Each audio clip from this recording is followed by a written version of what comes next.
मधुमेहाच्या जनजागृतीसाठीच्या bit diabetes या खास कार्यक्रमामध्ये आपल्या सर्वांचं स्वागत।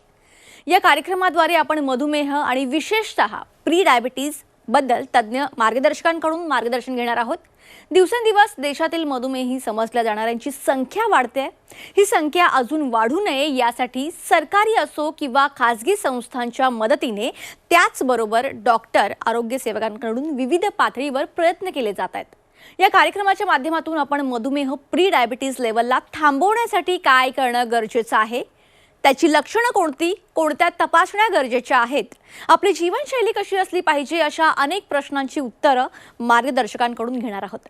आणि आपल्या या बीट डायबिटीज या खास कार्यक्रमात आपल्यासोबत काही तज्ञ डॉक्टर जोडले गेलेले आहेत। त्यांचं स्वागत करूया।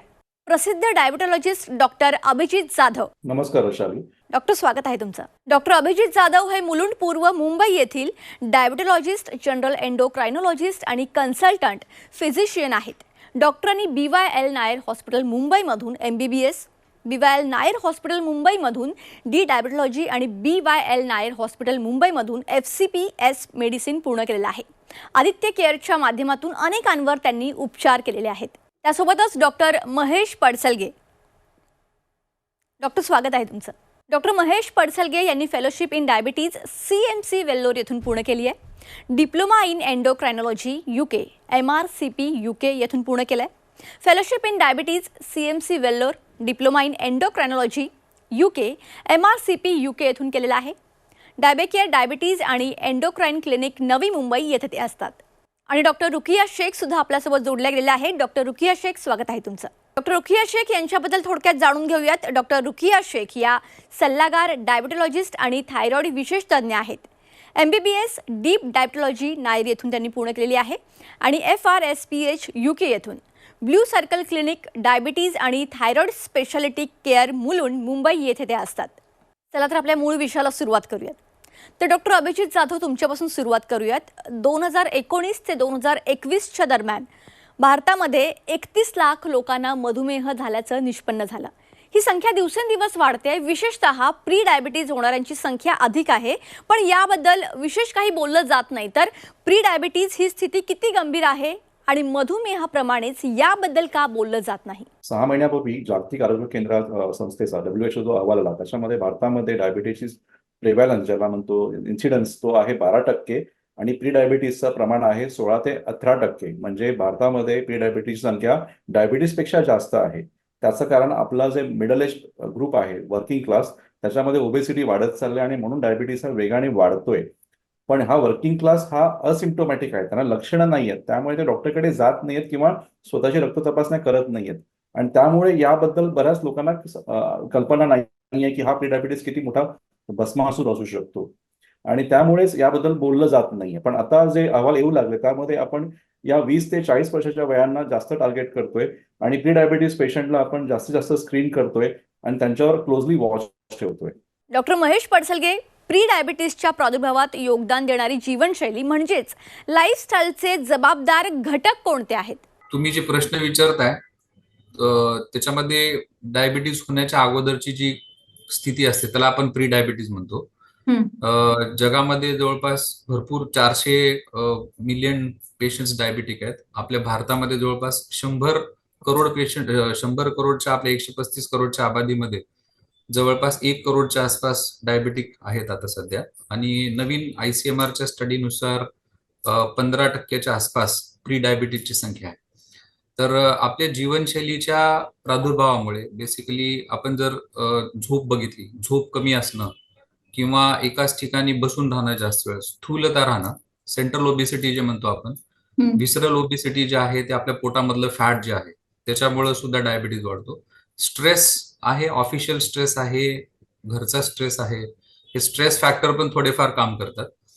आणि सर्वात महत्वाचं इन्फ्लामेशन, सध्या जे आपलं कोविडचं एक हे 1919 ते 1921 मध्ये कोविडचं जे एक आपला मोठं पॅन्डेमिक येऊन गेलं त्याच्यामध्ये सुद्धा बरेच प्री डायबिटीजचे लोक डायबिटीज झाले। इन्फ्लामेशन म्हणून इन्सुलिन रेजिस्टन्स आणि इन्फ्लामेशन हा एक फॅक्टर आहे, त्याच्यामुळे सुद्धा हे बरेच लोक प्री डायबिटीज मध्ये झाले आणि जे प्री डायबिटिक आहेत ते डायबिटिक मध्ये होऊन गेले।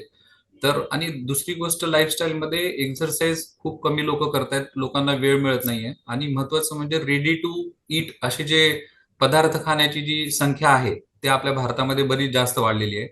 आपण vada pav, samosa, easily available food जास्त खातोय, ज्याच्यामुळं की तळलेल्या ह्या सगळ्या अन्नामुळं फॅट आपल्या शरीरात वाढतं. तर त्यासाठी आपण आपलं जे सेंट्रल ओबिसिटी आहे ते कमी करणं गरजेचं आहे. आणि या लाईफस्टाईल मॉडिफिकेशन झालं किंवा स्थूलदार झालं किंवा एकाच ठिकाणी बसून राहणं झालं, या सर्व वेगवेगळ्या बाबीमुळे हा प्री डायबिटीज वाढत आहे actually. Doctor Rukiya Shaikh, diabetes झालेला आहे हे कसं ओळखायचं? म्हणजेच डायबिटीजची लक्षणं ओळखण्यात भारतीयांना कोणत्या विशिष्ट आव्हानांचा सामना करावा लागतो? आधीसारखं नाहीये. आता लोक 20 वर्षापासून 40 वर्षामध्ये पण जे लोक असतात, ते लोकांनाही डायबिटीसची सुरुवात होऊन जाते. तर जे लोक त्यांचं ज्यांचे आई-बाबांना डायबिटीज आहे किंवा त्यांचं वजन जास्त आहे, जेव्हा असायला पाहिजे, किंवा जे लोक अ, त्यांचं चालणं अजिबात कमी आहे, खूप वेळ बसून काम करतात आणि श्रम नाही आहे त्यांच्या कामामध्ये, ते लोकांनी त्यांचं डायबिटीज चेक करायचं दरवर्षी. कारण की काय आहे ना, की प्री डायबिटीज जे आहे त्यांचे लक्षणच नसतात. खूप कमी लोकं असतात ज्यांना ते लक्षण होतात. जसं आहे की थकवा येतो किंवा लघवीसाठी वारंवार जायला लागतो किंवा वजन कमी होत चाललं आहे किंवा चक्कर येतात. पण हे लक्षण खूपच कमी लोकांना असतो.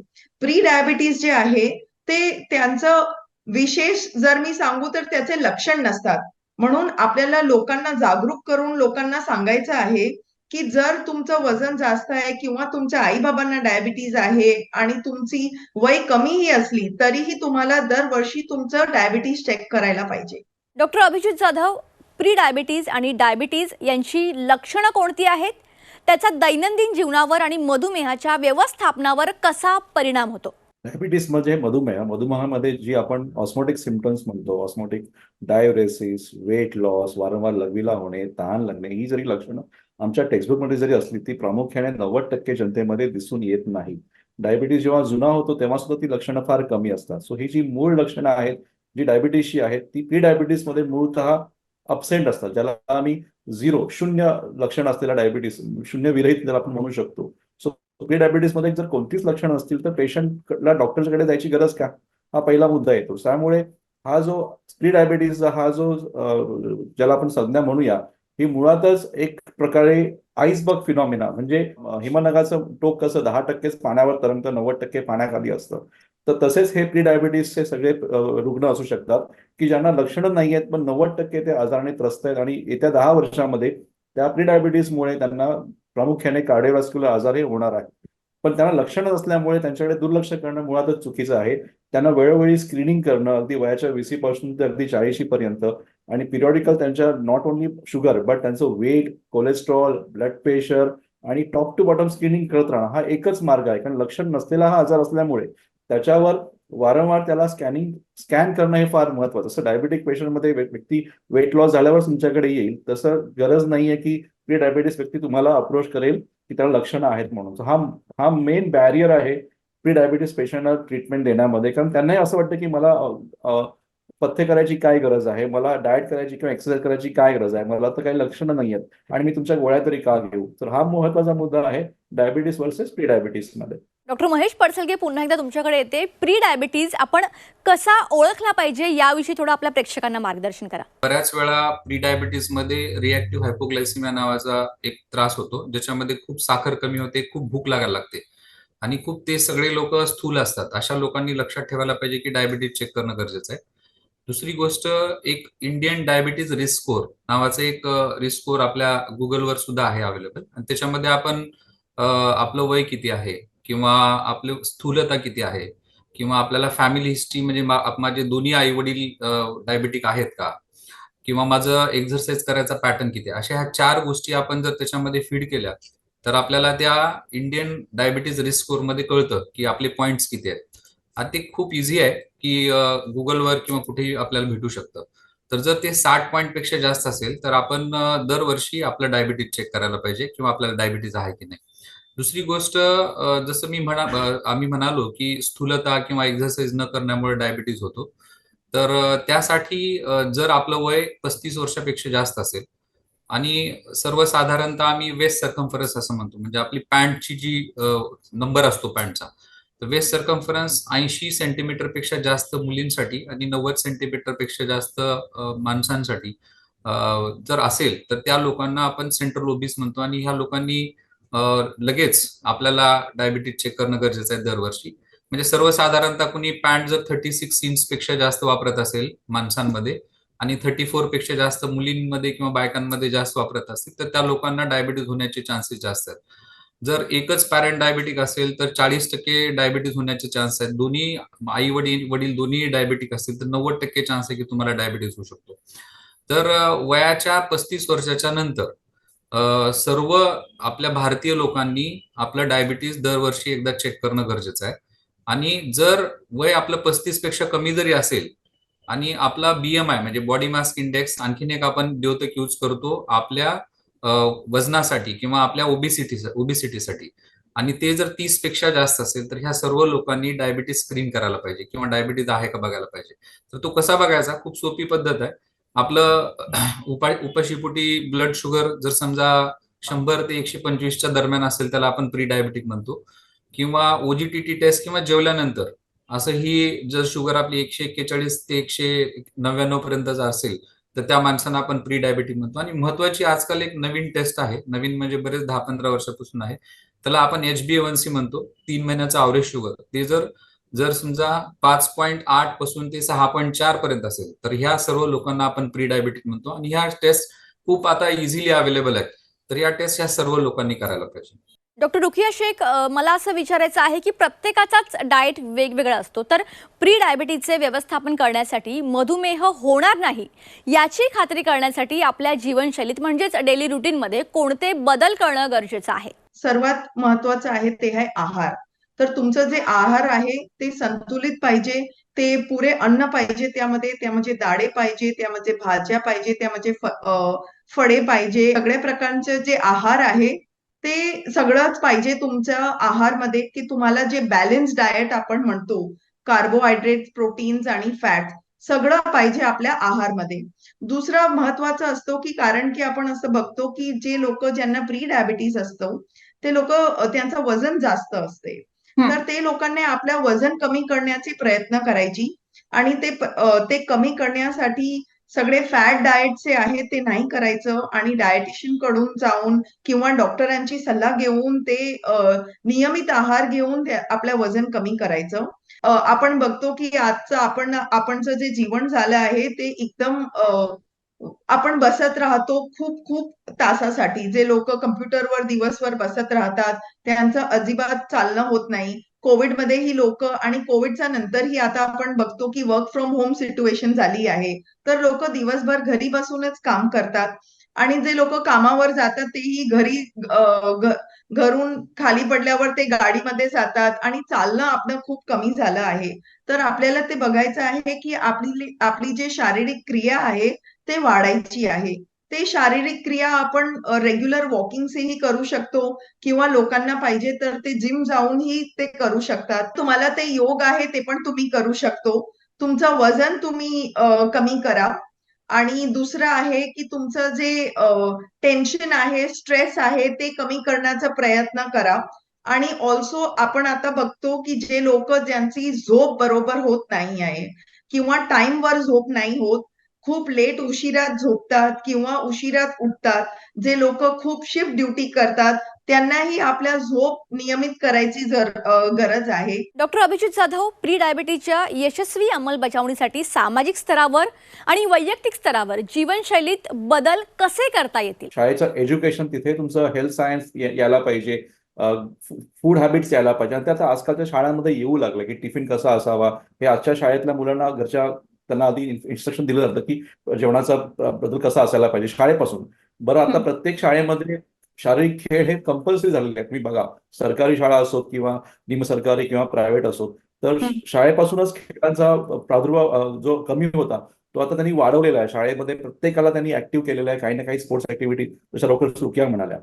आता जेव्हा जॉब सुरू करते तेव्हा मात्र हे थांबतं सगळं आणि पुन्हा आहारामध्ये अनियमितपणा येतो, व्यायामाचा अभाव सुरू होतो. सो तिथे सुद्धा जॉब लागल्यावर किंवा लग्न झाल्यावर किंवा प्रपंच सुरू झाल्यावर सुद्धा व्यक्तीने त्याच प्रकारे संतुलित, आणि शब्द येतो नियमित, नियमित आणि संतुलित, म्हणजे सोमवार ते शुक्रवार वेगळं डाएट आणि विकेंडला मी पार्टी करणार असं चालणार नाही.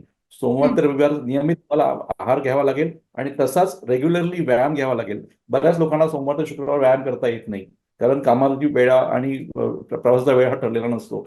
पण जसं रुकिया म्हणाला की तुम्ही शनिवार रविवारी सुद्धा 150 मिनिटं जर व्यायाम कराल तर तुम्हाला तो पूर्ण वीक कव्हर करता येतो. सो हे जे लाईफस्टाईल मॉडिफिकेशन इंग्लिश शब्द आहे, जीवनशैलीतले बदल, हे आता शाळेपासून आणि जॉब लागल्यापासूनच सुरू होणार आहे.